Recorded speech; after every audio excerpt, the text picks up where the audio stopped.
Sveiki, šiandienos tema yra statistika ir pakalbėkime apie tai, kaip skaityti grafikus. Diagramoje pavaizduota, kiek ir kokios vertės automobilio apdrausta draudimo bendrovėje ir remdamiesi šią diagramą mes turime atsakyti į 3 klausimus. Pasižiūrėkime, kokią mes čia diagramą turime. Tai mes turime stulpelinę diagramą. Stulpelinė diagrama turi dvi ašis – X ir Y ašį. Ant X ašies mes matome kainą tūkstančiais eurų, o ant Y ašies matome automobilių skaičių. Pirmasis klausimas – kiek iš viso automobilių apdrausta bendrovėje? Tai turime išsiaiškinti, kiek tų automobilių yra, kiekvienos vertės automobilių skirtingų ir mes juos tada sudėsime. Kaip tai padaryti? Tai pasiemu storesnį tušinuką ir dabar žiūriu, kiek tų automobilių buvo. Tai matau, kad už 1000 eurų buvo 5 automobiliai, už 1500 eurų buvo 15 automobilių, už 2000 eurų buvo 10, už 2,5 taip pat bus 10, už 3 bus 25 automobiliai ir taip einame per kiekvieną stulpelį, laikome tušinuką ties stulpelio viršumi ir vedame iki Y ašies, taip sužinodami, kiek tų automobilių buvo, arba galime susidaryti reikšmių lentelę.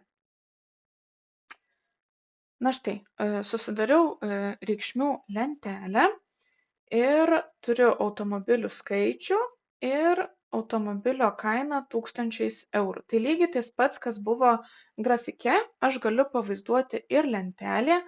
Dažniausiai taip ir braižomi yra grafikai. Pradžioje turime lentelę ir tada iš lentelės brėžime grafiką, bet galime padaryti ir atvirkščiai ir tuomet bus mums žymiai lengviau atsakyti į klausimus. Taigi pirmas klausimas, kiek iš viso automobilio apdrausta bendrovėje? Tai ir atsakykime šitą klausimą, tai už 1000 eurų turiu 5 automobilius, tada už 1500 eurų turiu 15, už 2000 turiu 10, už 2,5 turiu 10, už 3 turiu 25, už 3,5 turiu 15,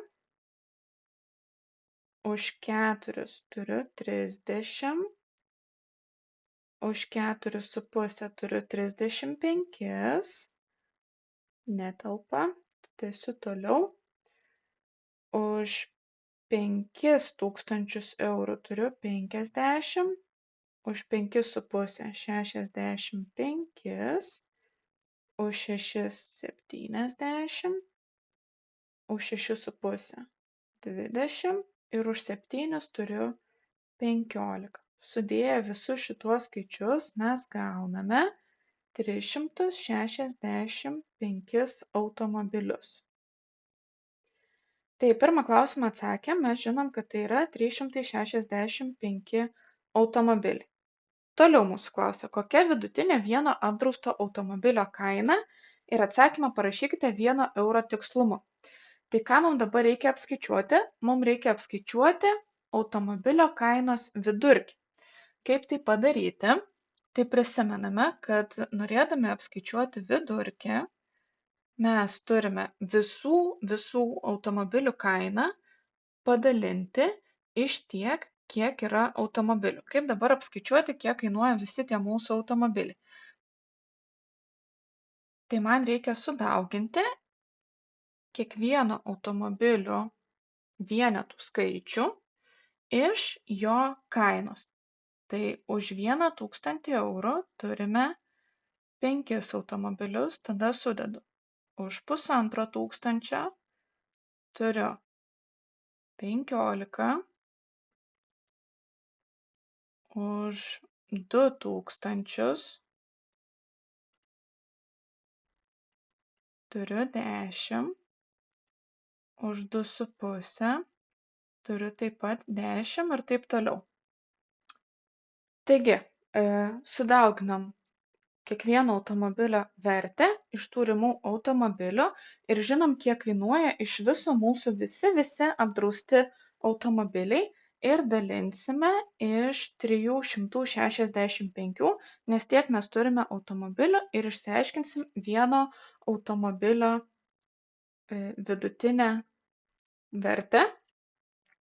Taigi dabar apskaičiavę skaitiklį mes gausime 1740 ir vardiklis lieka 365. Dabar, kai padalinsim 1740 iš 365, mes gavome štai tokį skaičių. Ir dabar gali atrodyti labai nelogiškai, nes kaip ir automobiliai kainuoja tūkstančiais eurų, mes dabar gavom 4 kablelis kažkiek. Tai reikia nepamiršti, kad mes skaičiavimams naudojame tūkstančius eurų. Tai jeigu norime parašyti atsakymą 1 euro tikslumu, tai mums pradžiai reiktų atsikratyti tų tūkstančių. Ir kaip dabar tai padaryti, tai šitą gautą atsakymą mes padauginsime iš 1000 ir gausim jau ne tūkstančius eurų, o paprastus eurus. Tai kai dauginam iš 1000, žinom, kad kablelį perkeliam per 3 vietas. Tai bus 4767 ir mano kablelis jau atsirado kitoj vietoj. Ir mums dabar reikia suapvalinti 1 euro tikslumu. Tai jeigu 1 euro tikslumu, tai mes brėžiam brūkšnį štai čia prie vienetų. Ir dabar žiūrim į iš dešinės pusės esantį skaičių. Jeigu jisai yra daugiau negu 5, tai mums prideda 1. Jeigu jisai yra mažiau negu 5, tai nieko nedidina ir lieka taip, kaip yra. Tai mes gauname atsakymą 4767 eurai. Ir tai yra vidutinė vieno apdrausto automobilio kaina. Einame prie trečiojo klausimo. Ir mūsų klausia, kiek apdrausta automobilių, kurių kaina yra nedidesnė už 3,5 tūkstančių eurų. Ta kaina turi būti nedidesnė. Tai pasižiūrėkime, kurios mums automobilių kainos tinka. Tai jeigu yra nedidesnė už 3,5, tai mums tinka automobiliai už 1000, už 1,5, už 2, už 2,5, už 3. Ir dabar klausimas, ar imt 3,5 ar ne. Tai reiktų imti, nes 3,5 nėra daugiau už 3,5. Atrodo keista, ne? 3,5 yra lygu 3,5, o mums reikia, kad būtų nedaugiau, tai mes kaip ir neviršijam. Imdami 3,5 mes neviršijam, nes tai nėra daugiau. Ir šitie žodeliai ne daugiau, ne mažiau būna labai sudėtingi. Taigi reikia labai atidžiai skaityti sąlygą, kad mes ant jų nepasimautumėm ir nepadarytumėm klaidos. Tai dabar atsakant į klausimą, kiek yra apdraustų automobilių, kurių kaina nėra didesnė už 3,5 tūkstančių eurų, tai mums reikia vėl sudėti tuos automobilius.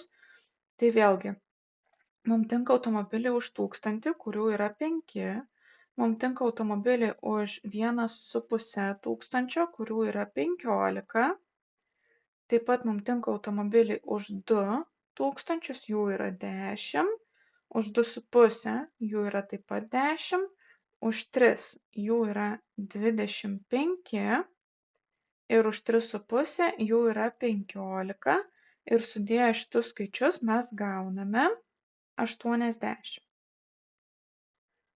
Mes gauname 80 ir čia ir yra atsakymas. Jeigu reiktų užrašyti atsakymą, tai galim rašyti, kad A dalyje gavom 365 automobilius.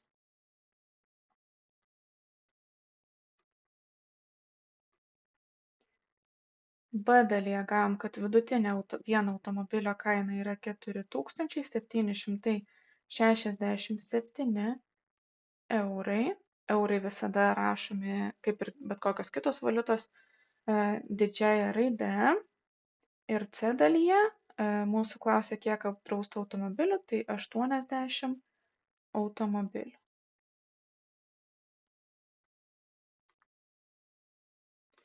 Ačiū už jūsų dėmesį. Tikiuosi, grafikai jau nebėra tokie baisūs ir sudėtingi. Ir susitikime kitoje pamokoje.